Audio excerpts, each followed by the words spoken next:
ये सभी वीडियो आप Devendrapal Bharti senior secondary school की तरफ से देख रहे हैं। आज हम पढ़ेंगे कक्षा 10 के पाठ संख्या 6 रासायनिक अभिक्रिया एवं उत्प्रेरक के बारे में। देवेंद्रपाल भारती स्कूल द्वारा ये प्रसारित किए जा रहे हैं।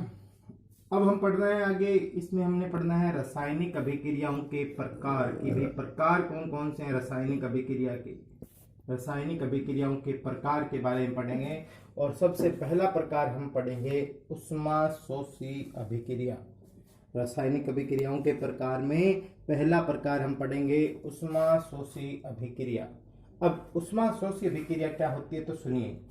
वह अभिक्रिया जिसमें अभिक्रिया के दौरान ऊष्मा का अवशोषण हो, यानी अभिक्रिया को पूरा करना है तो आपको उसको ऊष्मा देनी पड़ेगी, वो अपने से ऊष्मा ले, उसे कहा जाएगा ऊष्माशोषी अभिक्रिया। वह अभिक्रिया जिसमें अभिक्रिया के दौरान ऊष्मा का क्या हो, अवशोषण हो, ऊष्मा का अवशोषण होगा तो वह अभिक्रिया क्या कहलाएगी? ऊष्माशोषी अभिक्रिया। वह अभिक्रिया जिसमें अभिक्रिया के दौरान ऊष्मा का अवशोषण हो उसे ऊष्माशोषी अभिक्रिया कहते हैं। अब ऊष्माशोषी अभिक्रिया का उदाहरण सुनिए। N2 यानी नाइट्रोजन, 2O2 यानी ऑक्सीजन, आपस में दोनों मिलते हैं और बना लेते हैं नाइट्रोजन डाइऑक्साइड। Nitrogen dioxide. अब इस माइनस का अर्थ होता है कि हम इस अभिक्रिया को पूरा करने के लिए इसे हम ऊष्मा दे रहे हैं। जब किसी की समीकरण के अंदर माइनस आ जाए तो इसका अर्थ होता है ये कौन सी अभिक्रिया होगी? ऊष्माशोषी अभिक्रिया। और कितनी ऊष्मा दे रहे हैं? 21.6 किलो कैलोरी प्रति मोल दे रहे हैं। तो हमने पढ़ा कि नाइट्रोजन प्लस ऑक्सीजन मिलकर नाइट्रोजन डाइऑक्साइड बनाती है और इस अभिक्रिया में 21.6 किलो कैलोरी ऊष्मा का प्रति मोल ऊष्मा का अवशोषण होता है। तो यह अभिक्रिया कौन सी अभिक्रिया का प्रकार हुई? ऊष्माशोषी अभिक्रिया का। इसी प्रकार 2 नंबर अभिक्रिया आती है हमारे पास, ऊष्माक्षेपी अभिक्रिया। ऊष्माक्षेपी ऊष्माशोषी का जस्ट विपरीत यानी अपोजिट है। ऊष्माशोषी में क्या होगा? इसमें ऊष्मा का अवशोषण हो रहा था, लेकिन इसमें क्या होगा? वह अभिक्रिया जिसमें अभिक्रिया के पूर्ण होने पर यानी पूरे होने पर ऊष्मा का उत्सर्जन हो यानी ऊष्मा मुक्त हो उसे कहते हैं ऊष्माक्षेपी अभिक्रिया। जिसमें अभिक्रिया के पूर्ण होने पर ऊष्मा का उत्सर्जन हो उसे कहते हैं ऊष्माक्षेपी अभिक्रिया। जैसे N2 यानी नाइट्रोजन, 3H2 यानी हाइड्रोजन। नाइट्रोजन और हाइड्रोजन जब आपस में मिलती हैं तो बनता है NH3 यानी अमोनिया। ये अमोनिया का सूत्र होता है। प्लस, प्लस का अर्थ होता है अभिक्रिया पूरी हुई तो हमें किसकी प्राप्ति हुई? ऊष्मा की। यानी जब प्लस का निशान आए तो ऊष्माक्षेपी, माइनस का निशान आए तो ऊष्माशोषी। और कितनी ऊर्जा? 10.5 के यानी किलो CAL का कैलोरी प्रति मोल। तो हमने पढ़ा कि जिसमें अभिक्रिया पूर्ण होने पर ऊष्मा का उत्सर्जन वो ऊष्माक्षेपी, जिसमें अभिक्रिया के पूर्ण के दौरान ऊष्मा का अवशोषण वह ऊष्माशोषी। ऊष्माशोषी के अंदर माइनस ऊष्मा और ऊष्माक्षेपी के अंदर प्लस ऊष्मा निकलती है। अब हमने पढ़ना है उत्कर्मणीय अभिक्रिया। कौन सी अभिक्रिया? उत्कर्मणीय अभिक्रिया के बारे में पढ़ना है। ये क्या होती है उत्कर्मणीय अभिक्रिया? तो उत्कर्मणीय अभिक्रिया के बारे में सुनिए। वह अभिक्रिया जो अगर दिशा में यानी एक दिशा में आगे की ओर तथा प्रतीप यानी रिवर्स, वह अभिक्रिया जो अगर तथा प्रतीप दोनों दिशाओं में संपन्न हो। जैसे जल को आपने गर्म किया यानी जल को आपने ताप दिया तो बर्फ को जब आपने ताप दिया तो बर्फ बदल गई किसके अंदर बेटा जी? जल के अंदर।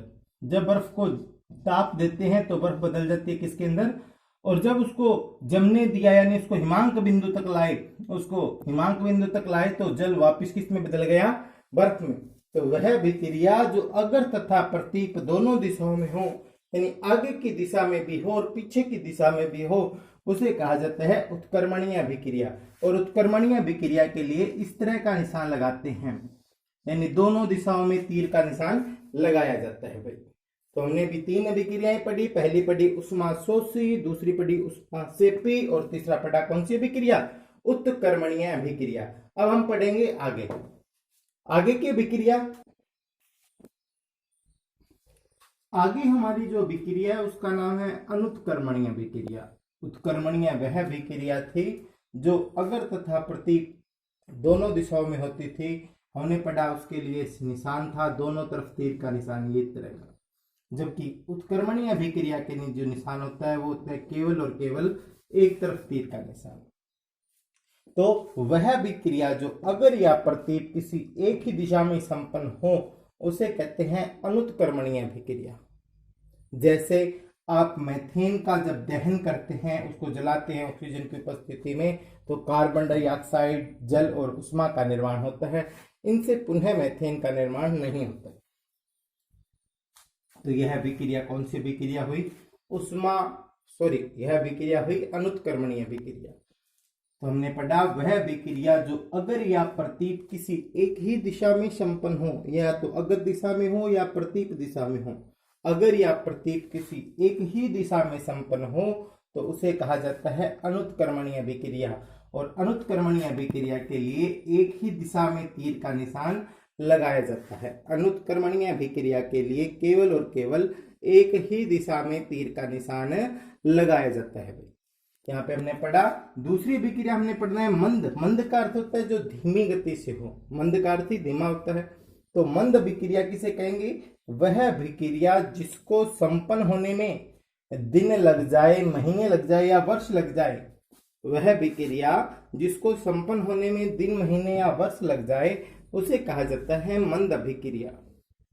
संपन्न होने में दिन लग सकता है, महीने लग सकता है या क्या वर्ष लग सकता है, उसे मंद अभिक्रिया कहेंगे। और मंद अभिक्रिया के अंदर आपको याद रखना है कि मंद अभिक्रिया में आपने देखा होगा लोहे को जंग लगना। आप लोहे को कुछ घंटों के लिए बाहर रखिए, उसके जंग नहीं लगेगा।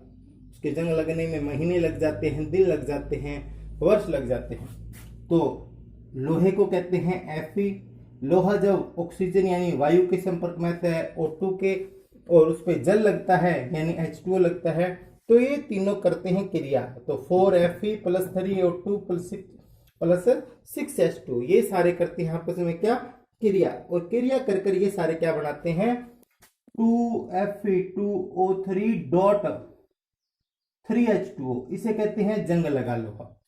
तो लोहे को 4Fe को जब हमने 3O2 के साथ क्रिया करवाई + 6H2O की उस पर यानी जल की कुछ बूंदे गिरी, तो हमारे पास प्राप्त हुआ जंग लगा लोहा, जिसका सूत्र था 2Fe2O3.3H2O। तो वह अभिक्रिया जो मंद गति से हुई वो मंद अभिक्रिया। मंद अभिक्रिया में हमने अभिक्रिया पढ़ी लोहे को जंग लगने की, तो हमने दो पढ़ी। अनुत्क्रमणीय वह अभिक्रिया जो एक ही दिशा में संपन्न हो, या अगर या प्रतीक किसी एक दिशा में संपन्न हो जिसके लिए एक तरफ तीर का निशान लगाया जाता है, अनुत्क्रमणीय अभिक्रिया। और मंद अभिक्रिया वह अभिक्रिया जिसको संपन्न होने में दिन, महीने, वर्ष लग जाए, उसे कहते हैं हम कौन सी अभिक्रिया? मंद अभिक्रिया। ठीक है जी।